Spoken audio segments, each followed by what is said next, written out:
बोलिए सियावर रामचंद्र जी की जय। बाराती तथा अगवानों में से कुछ लोग परस्पर मिलने के लिए हर्ष के मारे बाग छोड़कर सरपट दौड़ चढ़े।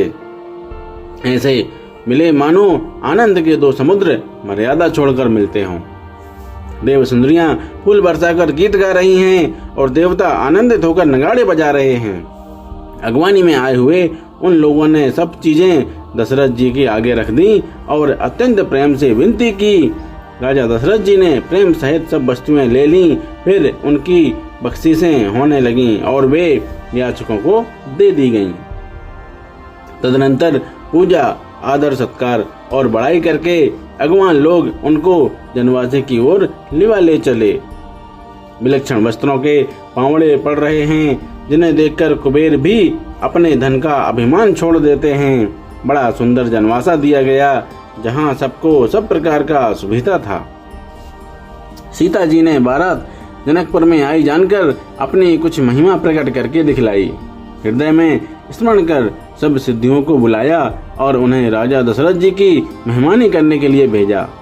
सीता जी की आज्ञा सुनकर सब सिद्धियां जहां जनवासा था वहां सारी संपदा, सुख और इंद्रपुरी के भोग विलास को लिए हुए गईं। बारातियों ने अपने अपने ठहरने के स्थान देखे तो वहां देवताओं के सब सुखों को सब प्रकार से सुलभ पाया। इस ऐश्वर्य का कुछ भी भेद कोई जान न सका। सब जानकी जी की बड़ाई कर रहे हैं। श्री रघुनाथ जी यह सब सीता जी की महिमा जानकर और उनका प्रेम पहचानकर हृदय में हर्षित हुए।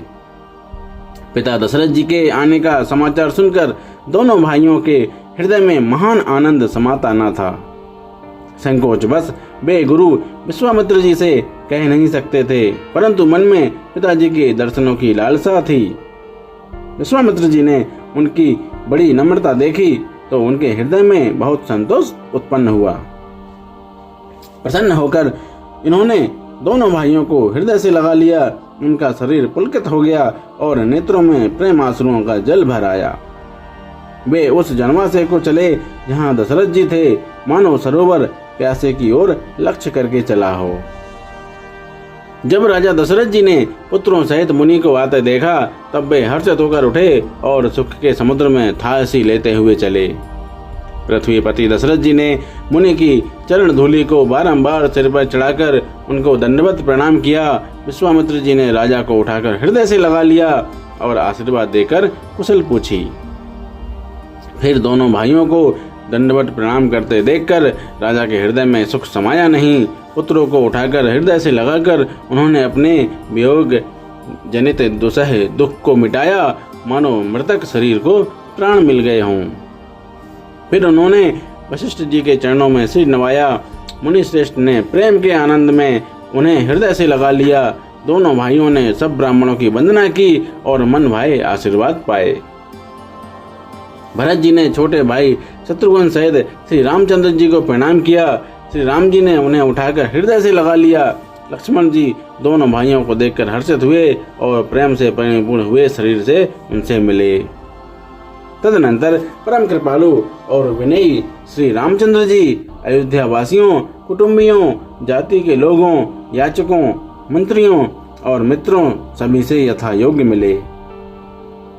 श्री रामचंद्र जी को देखकर बारात शीतल हुई। राम के वियोग में सबके हृदय में जो आग जल रही थी वह शांत हो गई। प्रीति की रीति का बखान नहीं हो सकता। राजा के पास चारों पुत्र ऐसी शोभा पा रहे हैं मानो अर्थ, धर्म, काम और मोक्ष शरीर धारण किए हुए हों।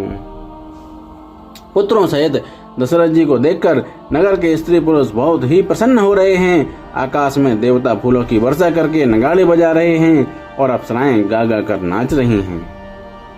अगवानी में आए हुए सतानंद जी, अन्य ब्राह्मण, मंत्रीगण, मागध, सूत, विद्वान और भाटों ने बारात सहित राजा दशरथ जी का आदर सत्कार किया। फिर आज्ञा लेकर वे वापस लौटे। बारात लगन के दिन से पहले आ गई है, इससे जनकपुर में अधिक आनंद छा रहा है। सब लोग ब्रह्मानंद प्राप्त कर रहे हैं और विधाता से मनाकर कहते हैं कि दिन रात बढ़ जाएं, बड़े हो जाएं। श्री रामचंद्र जी और सीता जी सुंदरता की सीमा है और दोनों राजा पुण्य की सीमा है। जहाँ तहाँ जनकपुरवासी स्त्री पुरुषों के समूह इकट्ठे होकर यही कह रहे हैं। जनक जी के सुकृत पुण्य की मूर्ति जानकी जी हैं और दशरथ जी के सुकृत देह धारण किए हुए श्री राम जी हैं। इन दोनों राजाओं के समान किसी ने शिव जी की आराधना नहीं की और ना ही इनके समान किसी ने फल ही पाए। इनके समान जगत में ना कोई हुआ, ना कहीं है और ना होने का ही है। हम सब भी संपूर्ण पुण्यों की राशि हैं जो जगत में जन्म लेकर जनकपुर के निवासी हुए और जिन्होंने जानकी जी और श्री रामचंद्र जी की छवि देखी है। हमारे सरीखा विशेष पुण्यात्मा कौन होगा। और अब हम श्री रघुनाथ जी का विवाह देखेंगे और भली भांति नेत्रों का लाभ लेंगे। कोयल के समान मधुर बोलने वाली स्त्रियां आपस में कहती हैं कि हे सुंदर नेत्रों वाली, इस विवाह में बड़ा लाभ है। बड़े भाग्य से विधाता ने सब बात बना दी है। ये दोनों भाई हमारे नेत्रों के अतिथि हुआ करेंगे।